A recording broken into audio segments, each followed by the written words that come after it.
Hello, welcome to Virgo Philippines. So, ito yung reading natin for Virgo. Sun, Moon, Rising, Venus, Jupiter, Virgos. Take only what resonates. Bali, hindi ito magre-resonate sa lahat kasi hindi ko talaga makukuha lahat ng energy ng Virgo sa mundo kasi hindi naman ito general reading. But anyway, hindi naman ito personal reading. Baliktad pala. Anyway, sana naka-subscribe ka sa akin kung hindi ka pa naka-subscribe. And be sure na, tawag dito, i-hit mo rin yung notification bell. Wait lang. Kung ayaw mo na ganito klaseng reading, may choice ka naman, pwede ka naman mag next video. Di ba? Or lumipat sa ibang channel. Wait lang, ayos lang ako ng upo. Andito na ako nagbabalik. Anyway, simulan na natin yung reading. Pagpasensyahan mo na medyo, tinatry kong maging happy guys, sobra. Kahit hindi ako okay. Sabay ganun nagdrama. Medyo affected lang ako ng Venus retrograde kasi I'm a Venusian. So, okay. So, anyway, sinabi ko Venusian kasi basta usapang astrology yun. Tsaka ako na-explain. Wala ako sa mood talaga i-explain yung mga ganun bagay-bagay ngayon. Wala talaga ako sa mood, guys. Anyway, let's start. Ano yung main energy mo? Kaya sana mag-comment ka kasi na-appreciate ko yung comment. Yung iba dyan, dyan na lang ako kinikilig sa comment ninyo eh. Alam mo yun? Salamat sa mga comment nyo. Kaya kung di ka pala comment, di kita bate. Okay lang naman. Oh, Virgo. Page of Swords. Four of Swords. Gemini, Libra, Aquarius. King of Swords. Gemini, Libra, Aquarius. Ano ba? Air sign. You could be dealing with an air sign or meron kang air sign sa iyong chart. No? Isip ka ng isip na wala ka naman dapat iisipin. No? Pero, ibang pwede may kinalaman sa children, childhood memories, or anyone na kakonect mo through a child, or may kinalaman sa childhood mo. Like childhood memories nga, childhood lover, whatever. Pero, or it could be a friend in the past. Nakakapagod yung energy mo, guys. Pagod ako kakaisip sa'yo. Panis. Yung iba sa inyo ganun. Pagod na kakaisip na parang wala ka naman dapat ikakapagod pero napapagod ka kakaisip mo. Masyado ka nag-overthink. Alam mo yun? Anyway, sino ba itong person na nakakonect mo na iniisip mo na ba't ka ba niya ginaganito? May pinaghuhugutan. Anyway. Sino ba itong person na nakakonect mo? Alam mo natin person na nakakonect. May nahulog. 6 of Wands. What's with the 6 of Wands? The Hermit of Virgo energy. O yung iba sa inyo, baliktad ang energy ha. Pwedeng side mo to. Kahit sinasabi kong person mo. The Hierophant, Taurus energy. This person is in a hermit mode.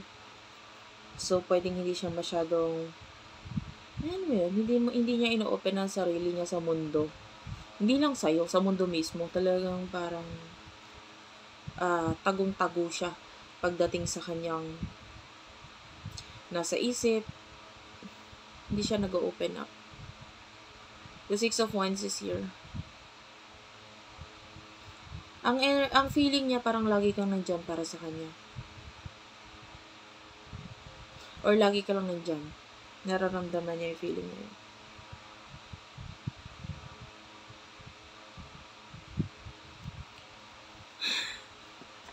Ayokong kunin yung energy mo. Pag energy mo na yung kinukuha ko, napagod ako. Bakit ka ba ganyan, Virgo? Ayusin yung buhay mo. Gusto kitang sakalin. Alam mo ba yun?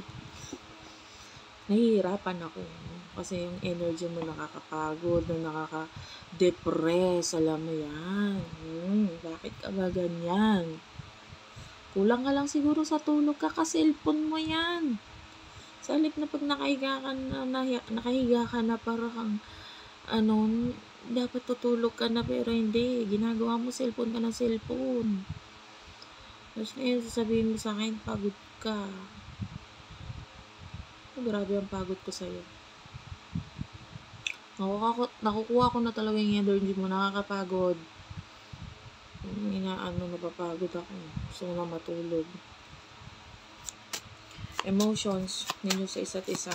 Siyempre, magsisimula ako sa'yo. Umukha kang pera kasi. Bakit ka ba ganyan? Hindi naman tatakbo ang pera. Ayan, trabaho ka ng trabaho. Emotions mo ngayon, Page of Wands. Maybe you want to communicate. Gusto mo makipag-communicate, makipag-usap, makipag-connect. With the Tower, with the person in the past, or someone na nag-end na yung connection ninyo. Ayan, gusto mo na communication. Bakit? Alamin natin ba? You're thinking about the future. So, parang hindi ka sigurado. So, ngayon, you just want to communicate. Gusto mo makipag-usap. Naintindihan ko naman kasi Venus is in retrograde nga. Kung hindi ako nagkakamali, nabanggit ko yun sa simula nitong reading. And yung Venus retrograde kasi ang effect niya, yun nga, yung mga nakakonect mo pagdating sa love, pwedeng maisipan mong balikan or what, or kausapin, makapag-communicate sa kanila. Then, pwedeng ganun din naman itong mga taong ito sa'yo. Napapagod ako sa'yo. Ayokong kunin energy. Masarap.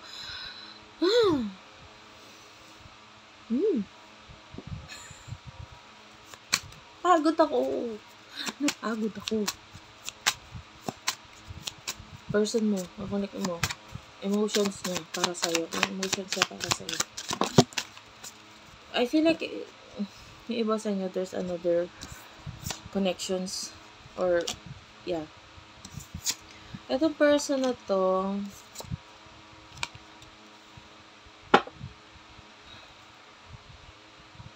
parang pareho kayong pagod. Yung totoo. Kasi nakakakuha na ako ng pagod dito sa person na to. Talaga. Naiinis ako sa inyong dalawa. Sarap nyo sa kalin. Kasi itong person na to, focus siya sa future niya.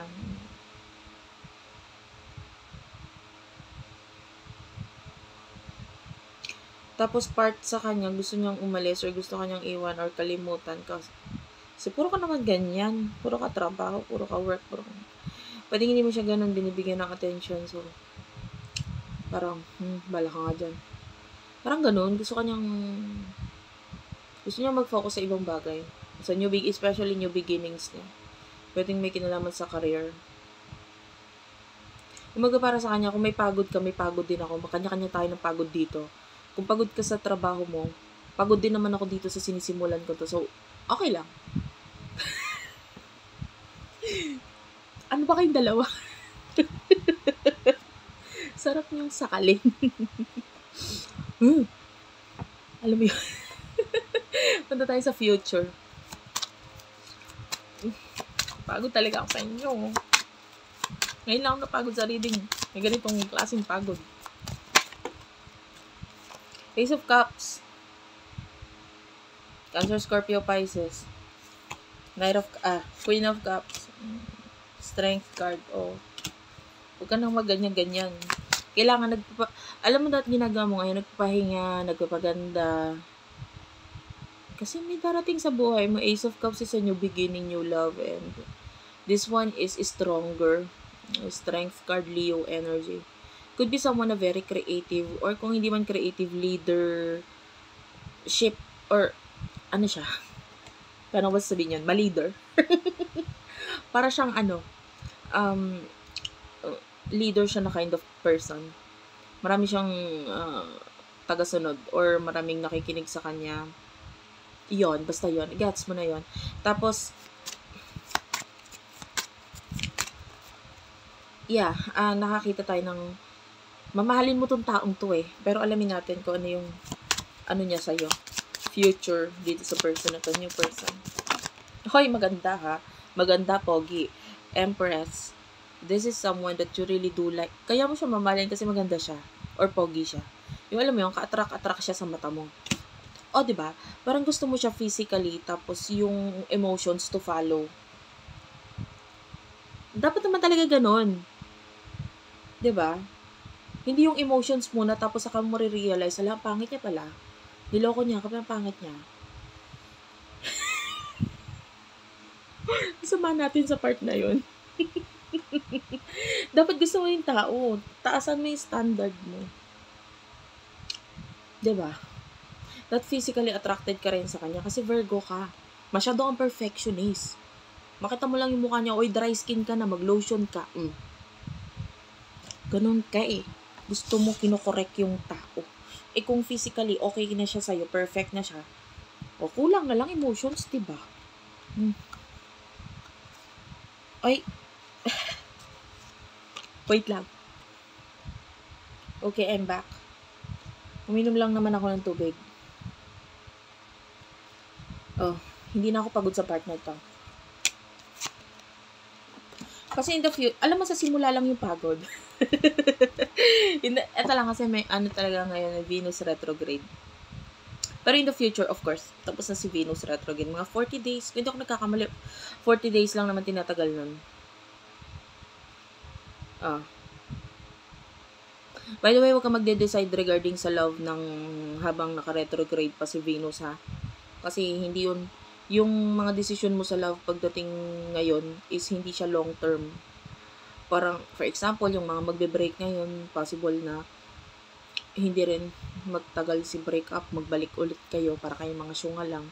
Diba? Nagsayang lang kayo ng oras, ng luha, tapos magbabalikan din naman kayo, tapos ako pahirapan nyo, punta-punta kayo dito, advice na kukuha kayo ng guidance sa akin, pero kayo to parang mga syunga, tinoyo lang, ganun.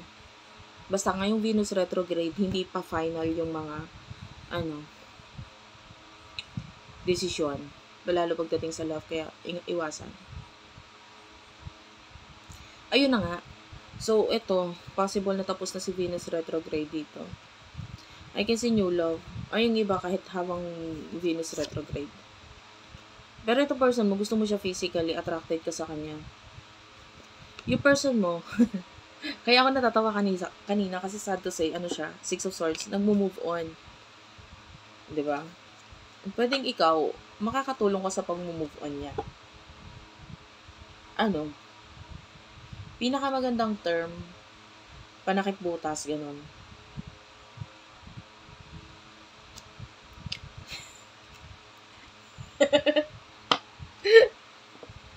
Wala, natawa lang ako. Ang laki mong panakip butas. Di ba? At least. Pero, bakit? Gusto mo rin naman. Kasi bakit gusto mo naman yung tao eh. Attracted ka naman sa kanya. Kung panakip butas ka, bakit kinikilig ka naman sa part na, okay lang. Bakit? Gusto ko naman itong ginagawa kung panakip butas ako. Saan ka doon? At least, gusto mo yung ginagawa mo, panakip butas ka. Ayun. Makakatulong ka sa kanya para maging panakip butas niya. Pero gusto mo yon. Si mahal mo or gusto mo siya. Ayan. At saka with the Three of Pentacles, may growth sa money in the near future sa person mo. Bakit? Alamin na rin natin. Justice card, Libra energy. May kinalaman nito sa mga usaping legal. Mga nakakaaway niya sa legal. So, pwede may mga refund or return, mga ganun. Okay na. Ayoko na. Pagod na ako. Bye-bye na. Next time na lang ulit. Bukas. Ingat kayo dyan, babu.